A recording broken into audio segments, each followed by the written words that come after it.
Bismillahirrahmanirrahim. Assalamualaikum warahmatullahi wabarakatuh. Nek wong matur assalamualaikum kuwi berarti janji nang wong sing di assalamualaikumi untuk orang lakoni apa wae, orang ngomong apa wae, orang ngopo-ngopo kejaba nyelametke wong sing di assalamualaikum niku. Orang ngelarani, orang gawe congkrah, orang rusak paseduluran, orang nyolong sak piturute. Nah nek jenengan waalaikumsalam berarti jenengan nggih janji kali kula. Dadi insyaallah bengi iki awake dhewe mengelahirkan kembali persaudaraan kita semua.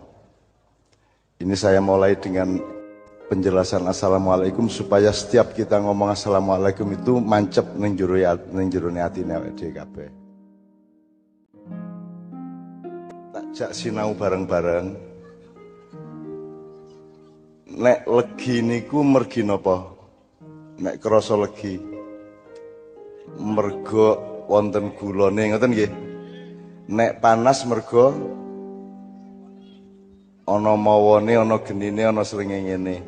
Sing sebab endi, sing akibat endi?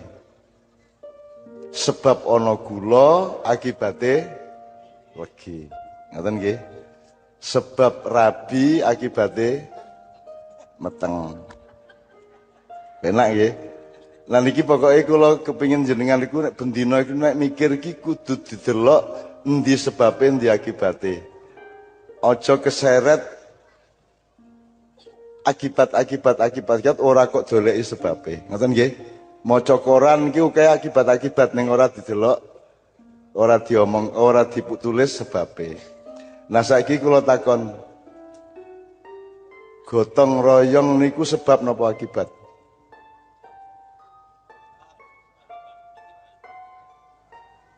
Tolong dipikir nggih. Rukun niku akibat apa sebab? Akibat. Damai niku akibat. Sebabnya apa? Sebab ora ana sing ngelarani, ora ana sing dengki, ora ana sing musuhi, lha ngoten ah. Berarti ada kejujuran, ada apa jenenge? Bebrayan sing apik, akibate damai.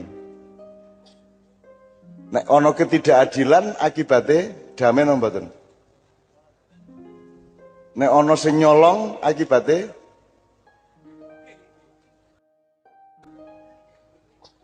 njur do pengen melu nyolong. Sapi turute nggih pokoke niki nanti semua pembicaraan kita tetap harus kita cari di sebab di akibat. Tak baleni apa sebabe ngelih? Mergo ramangan. Apa sebabe ramangan? Rano sego. Apa sebabe rano panganan? Ran duit, apa sebabnya ran duit?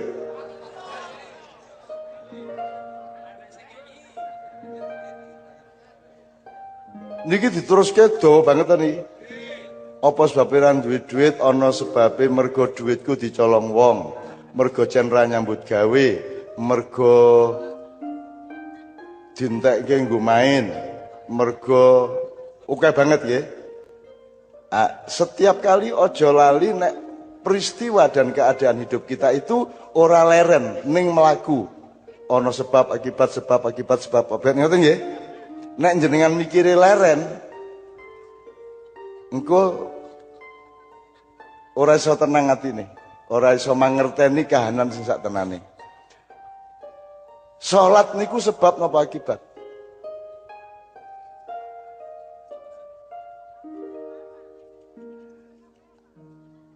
As-salatu tanha anil fahsya wal munkar. Inna salat kanat piye Pak Yai? Inna salata tanha anil fahsya. Inna salata tanha anil fahsya wal munkar. Kula niki pura-pura takon ben ora diarani kiai. Padahal jan ora ngerti tenan gitu. Ngoten mawon. Jadi mergo salat terus wonge ora nglakoni faksa ora nglakoni mungkar. Ngoten nggih? Dadi luluse menungso iki salate pole ora mungkar la faksa. Wis ngene wae. Tanha anil fasha al mungkar itu sama dengan dadi kelakuane apik ngoten nggih. Nah, aku takon, wong Islam dianggap lulus Islam iki mergo kelakuane apik apa mergo salat? Ning apa nek kelakuane apik njur ora salat kuwi ora apa-apa? Ya tetep apa-apa. Ning nek kowe salat kelakuanmu ora dadi apik kan ya apa-apa. Dadi nek iso iki ya salat digawe ben bangun kelakuan sing apik. Soale iki kok ngene, mending ora salat ning apik kelakuane. Mbangane kowe salat ning nyolongan. Nah gitu kan. Ya nek sing apik iki ya salat ya ora nyolongan ngoten nggih. Nung nek kepeksane ngoten dikon milih ngoten. Milih salat apa kelakuan apik ngoten.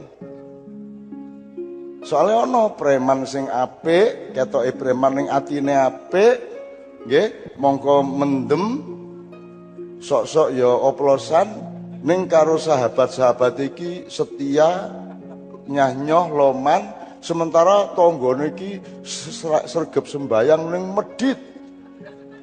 Enten ta ngoten niku? Lah niki milih ndi niki? Kathah nggih Pak nggih.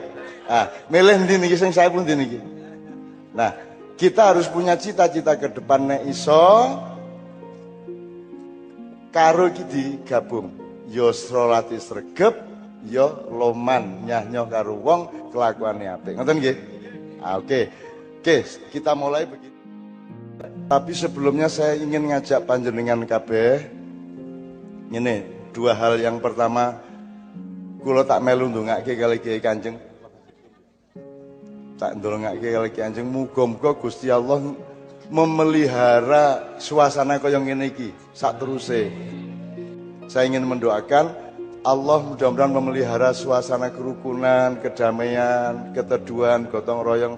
Dan saya mohon, kami semua mohon kepada Allah, sapa wae sing marake masyarakat congkrah, terpecah belah persaudaraannya, atau membuat persaudaraan yang kita alami menjadi terpecah-pecah, rengat-rengat, retak-retak, maka orang tersebut atau kelompok tersebut akan berhadapan langsung dengan keadilan Allah, dengan hukuman Allah berserta para malaikatnya. Amin ya rabbal alamin. Allahumma sholli wa sallim ala sayyidina Muhammad wa ala sayyidina Muhammad ila hadiniyah as-sholihah wa ala kulli wa ila hadratin Nabil Mustafa Muhammad sallallahu alaihi wasallam. Al-Fatihah. A'udzu billahi minasyaitonir rajim. Bismillahirrahmanirrahim. Alhamdulillahirabbil alamin arrahmanir rahim. Maliki yaumiddin. Iyyaka na'budu wa iyyaka nasta'in. Ihdinas siratal mustaqim, siratal ladzina an'amta 'alaihim ghairil maghdubi 'alaihim waladdallin. Amin. Ayo njaluk ngapura nang Gusti Allah mergo awake dhewe iki akeh salahe nggih. Sing kira-kira ora tahu salah angkat tangan. Bebas dari dosa. Tenan ya kuwi. Ngene. Lak sampun dipun wuruki Habib Syekh selawatan sedaya ta niki? Nah kula niki termasuk senes ahlu sholawat. Kula niki melu-melu. Zaman biyen niku ora ana wong selawatan, ora ana wong nembang. Isin nek nembang tos yen tahun 90-an awal niku ora ana wong nembang ning TV. Ora ana tombo ati isin, tombo ati ilir-ilir, gundul pacul, jublak-jublak suweng, dianggap desa, dianggap tertinggal, dianggap ketinggalan zaman. Ning Kiai Kanjeng nekat gawe tembang-tembang ngoten ilir-ilir, terus sluku-sluku bathok sapi turute. Akhire jebul do seneng saiki melu kabeh. Selawatan niku mboten wonten TV tahun 90 kok selawatan. Selawatan niku wong desa, wong bodho ra sekolah.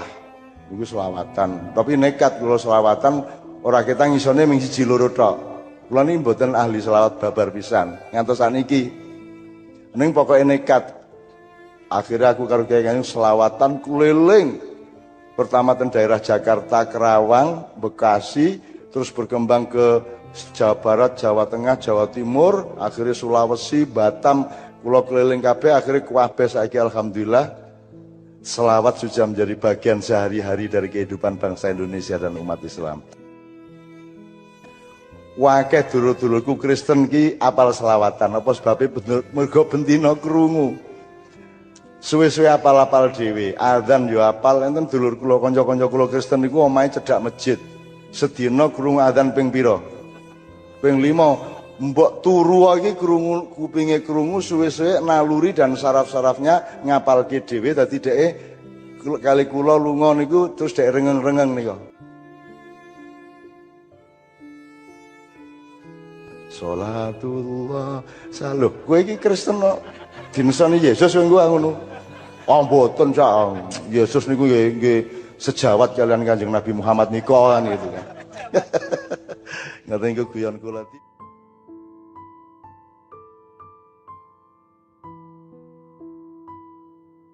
Ngene iki pertahanan Islam ngeten iki. Angger jenengan wis menemukan kenikmatane wong silaturahmi, ngrungokke Pak Yai ngejak mesem, terus selawatan bareng wis ora ana sing iso batalke, ora ana sing iso ngrusak. Alhamdulillah gini, nanti kita akan, tadi saya ingatkan alurnya tadi kan pertama sebab akibat. Jadi kita pahami semua dari beliau tadi dengan menelusuri itu. Jadi misalnya saiki do cungkrah antarane kelompok-kelompok Islam, kuwi sebab apa akibat? Sebab apa akibat? Akibat. Sebabnya terletak di dalam diri kita atau sebabnya terletak di luar diri umat Islam? Nah, ya harus kita temukan. Nek ora ngerti asal usule racun, ora iso melakukan detoksifikasi. Jadi mungkin ada yang berasal dari diri kita sendiri, umat Islam sendiri, pancen do orang genah, ora tabasum, ora ta'aruf, tafahum, napa maneh tau? Tasamuh, ta'awanu, tawasau, takamul, tambah luru, tangis dan tawa. Ya, oke. Mungkin ada sebab yang berasal dari diri kita sendiri. Wong Islam kurang dewasa, kurang ngerti tenan Islam ki piye, bid'ah ki apa, musyrik ki apa, kok nerakake wong ki duwe hak apa ora. Menurut itu lah kita kurang pengetahuan juga. Tapi mungkin juga ada enggak sebabnya berasal dari luar orang Islam. Nah, saya ingin lapor sedikit sama sampean, mbuh dawa mbuh cendak ning pokoke judule ngeten iki. Ning donya iki. Ning alam donya, bumi maksudnya orang alam donya sing kono-kono rasa guys. Bulan ben wae ngono. Ning bumi iki. Di bumi ini yang paling ditakuti itu ada dua. Wong barat wedi, Cina wedi, Israel wedi, Amerika wedi, Eropa wedi kabeh loro. Siji Islam, loro Indonesia. Siji Islam, loro Indonesia.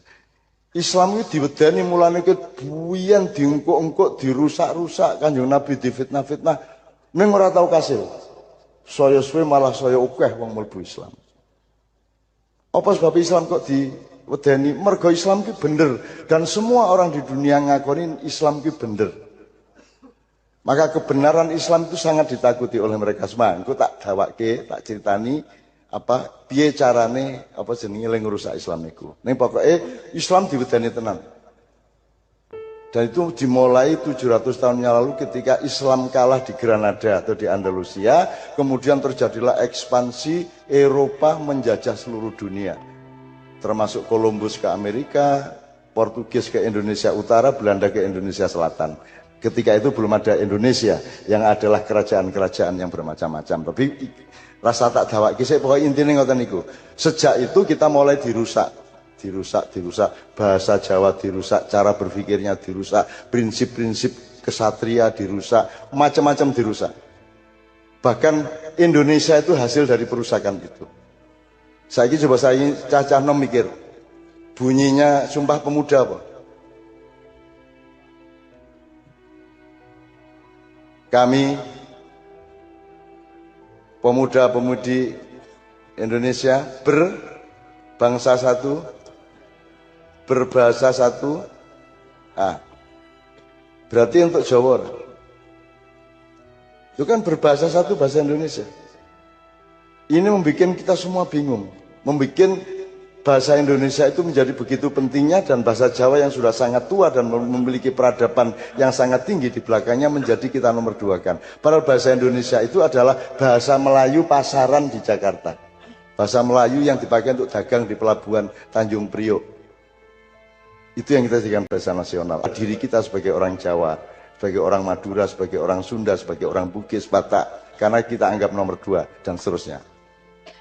Itu adalah konsep asli pemuda Indonesia yang sudah diracuni oleh cara berpikirnya oleh Belanda dan kolonialis Eropa, terutama sejak pasca politik etis. Politik etis itu sudah ada tanam paksa, tapi diawali ketika Sultan Agung.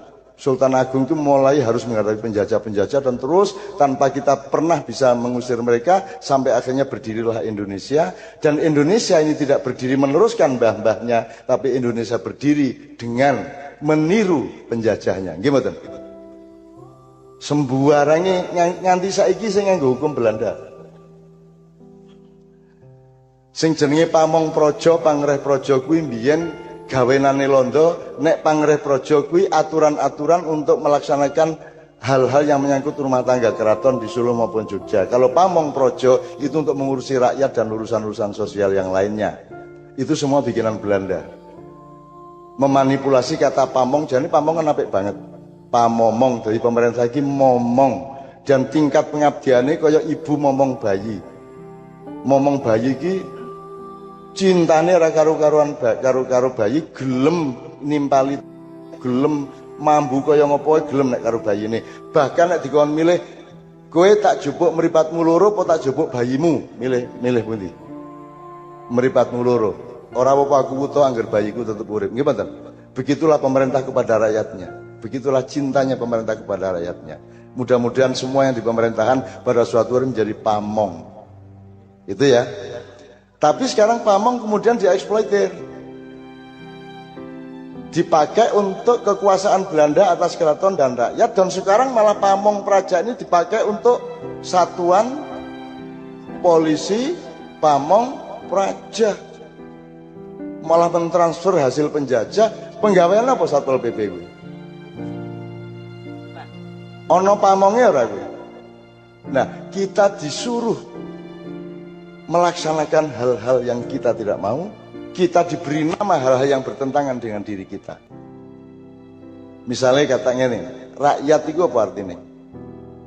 Rakyat adalah sekumpulan orang yang memiliki kedaulatan dan berhak memilih kepemimpinan. Dari kata ro'iyah, ya, kalau rakyat.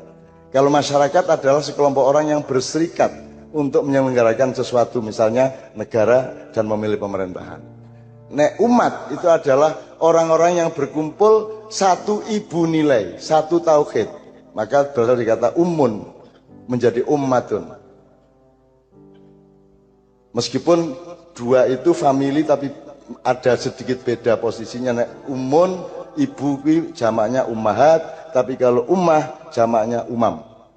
Dan seterusnya. Ini saya sekedar memberi contoh bahwa nek biyen carane njajah ki dipek rempah-rempahmu, njur bar kuwi dipek kuasamu ning keraton-keraton, bar kuwi dirusak pikiranmu, dirusak caramu melihat sesuatu. Ini kalau anak saya biasanya begini, nek ana cah wedok diarani pesek nesu ora? Nia, Evia, iki jenenge kaya bojoku Via. Nek diarani pesek cah wedok lara ati ora? Lara ati ora? Pol nggih. Apa sebabnya? Apa ireng kelek apa pesek kelek? Mergo pandanganmu di bawah sadarmu ki wis berkeyakinan nek sing ayu ki sing putih kaya londo kae. Nggih mboten? Ireng sing apik ki sing bangir kaya londo kae, karena aspirasi londo sing mlebu nang utekmu. Padahal nek kowe dadi wong Jawa, kowe kudu duwe keyakinan londo kae irunge kedawan. Nggih mboten? Irung kok semono. Biyen karo Sunan Kalijaga wis diramal kuwi digawe Petruk kuwi. Itu. Wong Londo kae kulite kepuyen keputien. Nek wong negro kae kirengen kaya areng. Sing endah ki khairul umuri ausatuha, yang di tengah-tengah yaitu coklat mateng. Seperti orang Jawa ini. Neng kowe wis ora percaya diri. Mulane saiki obat-obat salon-salon menyediakan alat pemutih kulit, nggih mboten? Mergo kowe wis ora gelem dadi dirimu sendiri. Pitik kepengin dadi manuk, ngoten ta? Wes. Nah, mulai sekarang apa meneh kowe wong Islam? Wong Islam iki ora ono ayu, ora ono elek. Ayu eleke ora terletak di hidungnya atau di wajahnya. Ayu eleke terletak di akhlaknya, kan begitu. Nek kowe ndelok wong wedok akhlake dan kamu nikmati, wis ora pati krasa peseke. Lho, ini ku tenan, Pak. Selawatan niku, Pak, nek wis tenanan atine, wis suarane elek wis ora krasa. Nggih, Pak. Jadi Anda ini orang Indonesia ini ditipu dalam hal ini. Sing wajib apa diwalik. Sing kudune nomor lo di nomor siji. Skala prioritasnya dirubah. Wis contohnya sithik ya. Apa sebabnya Islam biyen zaman abad 7 Siyono Kanjeng Nabi wis tekan kene Islam, nggih. Ning ora ana sing gelem mlebu Islam. Sampai 5 abad tidak ada yang masuk Islam. Abad. Karena yang membawa adalah saudagar, yang membawa adalah pedagang. Karena pedagang itu paling rendah di abad itu. Sing paling dhuwur ki Brahmana, wong sing arif, wong sing wicaksana, bar kuwi wong sing pinter, bar kuwi wong sing kuwasa, bar kuwi wong sing judeng. Nisor dhewe wong sing sugih, niku nisor dhewe. Saiki sing dhuwur dhewe napa? Sugih. Nggih mboten. Nek ora salat, ora entuk ngomong ora apa-apa. Nggih mboten. Nek ora rabi wae imam wis nganti saiki ora apa-apa. Wis golek nang ndi-ndi wis ora apa-apa, ora entuk ora. Widodari wae engko. Malah jos, ya ta? Nah, kemudian ketika para wali mulai Syekh Maulana Malik Ibrahim sampai kemudian Sunan Giri, Sunan Ampel, terus Sunan Derajat, nanti Sunan Gunung Jati sampai Sunan Kalijogo yang terakhir dalam waktu 5 bulan. 5 bulan seluruh Jawa, seluruh Nusantara masuk Islam. 5 bulan. Wali Songo itu mengislamkan, dan itu keajaiban dunia yang tidak disebut oleh orang Eropa dan Amerika karena mereka takut kepada fakta bahwa wali-wali bisa mengislamkan orang Jawa dan Nusantara hanya dalam waktu tidak sampai setengah tahun. Melu kabeh apa sebabnya? Sebab sing nggawa dudu wong ngisor, dudu wong dagang, sing nggawa ki wong sing apik, brahmana, syekh, kiai sing ora kadunyan, ora ngepek apa-apa, ora njaluk apa-apa, ora menek-menek pengen dadi pejabat, ora menek-menek, ora gaya-gaya ben diarani ulama, ora njaluk apa-apa ning dunya, cukup bojo siji ayu.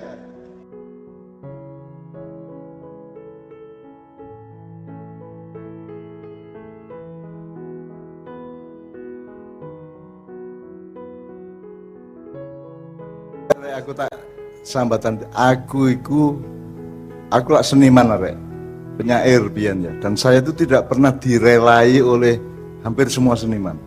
Jadi aku gak tahu mendapatkan tempat yang seharusnya saya dapatkan secara rasional. Misalnya ono hadiah opo negara iku bintang opo, saya tidak akan pernah dapat itu. Termasuk daerah Jogja itu punya hadiah apa untuk seniman, saya tidak pernah dapat. Ya. Jadi saya itu mendapat sikap tidak adil terus menerus. Aku nggak kayak ngene iki, aku ono sing ngakoni aku kiai, ono sing ngakoni aku ustad. Aku punya buku 90 lebih. Apa saya pernah diakui sebagai kaum intelektual? Apa aku diterima untuk jadi dosen di UNER apa di ITS? Enggak toh? Aku sering dilarani wong, aku sering dianiaya orang, sering dinista orang, termasuk di medsos ya. Tapi saya endingnya ya mangkel, ya muring-muring, ya macam-macam. Tapi endingnya saya ridho. Ibaratnya nih, kon ngupui aku, wadah, hatiku. Tapi awakku ado-ado ya, tapi cangkemku ado-ado, tapi hatiku ndongakno muga-muga awakmu ngepuki aku gak tahu ngalami apa sing tak alami. Muga-muga wong sing nglarani aku iku gak tahu ngrasakno lara kaya aku dilatani. Saya tidak pernah, akhirnya semua saya ridhoi. Semua saya ridho, masih menungso. Kon elek kaya apa karo aku tak ridho. Dan anak-anak di pusat Maiyah tahu bahwa mereka itu nek cak nun paling di sepuro ngono, paling di sepuro ngono tok. Paling di sepuro arek ndak siap. Kiai Kanjeng itu banyak ndak siap karena saya memaafkan yang mereka belum bisa memaafkan. Di kalangan Siman ada konstelasi seperti itu ya. Tapi saya memaafkan, saya meridhoi mereka. Dan saya minta kepada Allah, misalnya aku sedang disiksa oleh seseorang, oleh suatu kekuatan. Saya mohon kepada Allah, ya Allah, jangan sampai dia mendapatkan akibat dari kezaliman mereka kepada saya. Gitu ya. Jadi malah tak dongakno apik rek. Gak tak dongakno kualat. Aku omahku direbut tahu. Macam-macam penderitaan yang saya alami itu sampai hari ini. Saya dizalimi besar-besaran. Tapi aku gak masalah. Aku ingin buktikan kepada diri saya sendiri bahwa aku ini wong ridho. Saya tuh rodin, saya tuh rodiatan jae mardiyah gitu ya. Jadi teman-teman sekalian, Anda punya kebebasan untuk ridho atau tidak ridho dengan akibatnya masing-masing. Tapi sejauh yang saya alami sampai aku umur 70 saya kira, akhirnya aku tetap ridho.